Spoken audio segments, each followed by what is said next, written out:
नमस्कार मेरे श्रोतागण, मैं आपको अक्षय तृतीया के बारे में जानकारी दे रही हूँ कि अक्षय तृतीया का इतना महत्व क्यों है।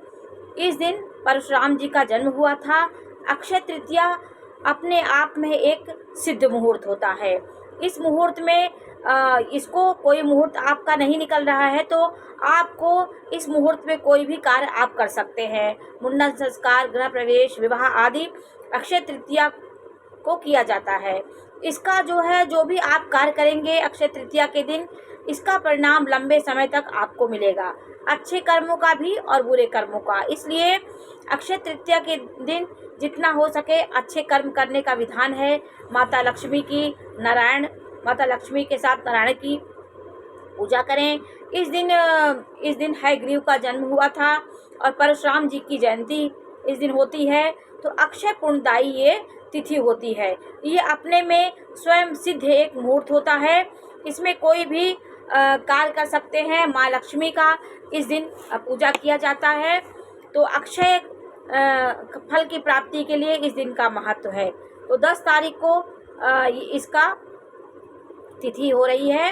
10 तारीख को चौथा महीना 2024 को ये मनाया जाएगा। अक्षय तृतीया में स्वर्ण आभूषण खरीदने का महत्व है, क्योंकि इस दिन स्वर्ण खरीदने से धन धान्य की वृद्धि होती है और हमारे जीवन में सुख शांति बनी रहती है। क्योंकि हम पूरे साल ऐसे ही हम खुशियों से अच्छी चीज़ों का, स्वर्ण को एक रत्न माना जाता है, धातु मानी जाती है जो हमारे यहाँ आएगी तो शुभ करेगी। और इस दिन आपको पूजा पाठ करने का भी विशेष महत्व है। लक्ष्मी नारायण की पूजा इस दिन किया जाता है। इस दिन को जीवन में बहुत महत्वपूर्ण इसका महत्व होता है।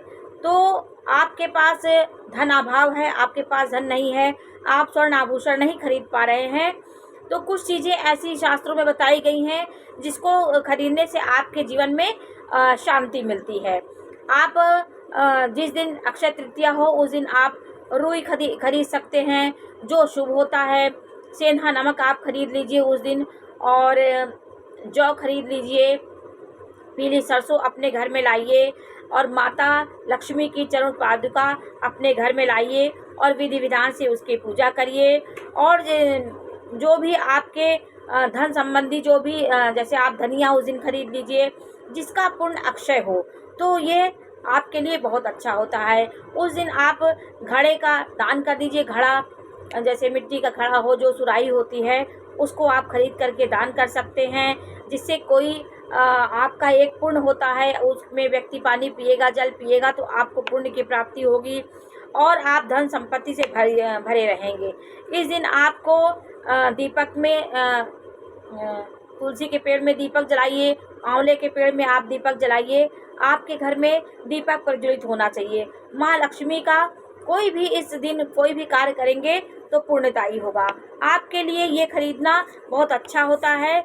माँ लक्ष्मी इससे खुश होती हैं। और हम स्टील के बर्तन और प्लास्टिक आदि के बर्तन में राहु का प्रभाव होता है, इसलिए इस दिन हमें स्टील के बर्तन आदि नहीं खरीदने चाहिए, क्योंकि ये जितना तो शुभ नहीं होगा उतना तो हानिकारक हो जाएगा और आपके लिए जितना शुभ न होना है अशुभ हो जाएगा। तो अक्षय तृतीया शुक्रवार को माता लक्ष्मी का दिन बहुत अच्छे दिन पड़ रहा है। इसको आप लोग इस दिन कोई आप अच्छी चीज़ों का खरीद से, मिट्टी के बर्तन आप खरीद के उसमें जल भर के किसी को दान दीजिए। आप किसी को दान दे से घर में उसको लाइए, जल भर के उसको रख दीजिए, ये भी अक्षय होता है। जल में चंद्रमा का निवास होता है, वो आपका अक्षय कार्य करता है, जो कभी उसका पूर्ण क्षय नहीं होता है। इसलिए कोई भी दान पुण्य कोई भी आपके यहाँ आ जाए उसको भूखे आप नहीं जाने दीजिए, कुछ ना कुछ उसे दे दीजिए। और इस दिन आपको कोई भी भोले बाबा का पारस शिवलिंग अपने घर में लाइए, उसको अक्षय तृतीया के दिन उसकी पूजा करिए। तो वैशाख मास की शुक्ल पक्ष की तृतीया तिथि को ये अक्षय तृतीया मनाई जाती है। इस दिन तुलसी को किसी को नहीं देना चाहिए, तुलसी का पौधा नहीं देना चाहिए, तुलसी का पौधा अर्पित नहीं करना चाहिए माँ लक्ष्मी को। इस दिन तुलसी के पौधे को हानि नहीं पहुँचानी चाहिए, उसमें दीपक जलाना चाहिए। और आपको लेन देन कर्ज नहीं लेना चाहिए, किसी को उधार नहीं देना चाहिए, ना उधार लेना चाहिए। इस दिन जितना हो सके आप दान पुण्य करिए और गंगा स्नान करिए। कोई भी आपके जीवन में तकलीफ आ रही है, आपको इस दिन एकदम शुद्ध और शाकाहारी रहना है, जिससे आपके जीवन में सुख शांति हो। पूजा घर को आप साफ रखिए। अक्षय तृतीया के दिन जितना एक उत्साह अपने घर में लाइए, अपने पूजा घर को खुश रखिए।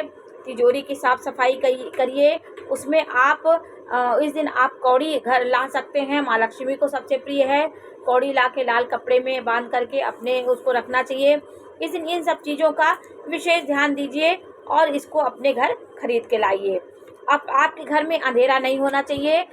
उजालों का रात में शाम के समय आप अपने वृक्षों में, जो भी आप वृक्ष लगाएं उसके नीचे घी का दीपक जलाइए। माता लक्ष्मी का वास होता है तो तुलसी के पेड़ में शुक्रवार 10 तारीख को अवश्य दीपक जलाइए।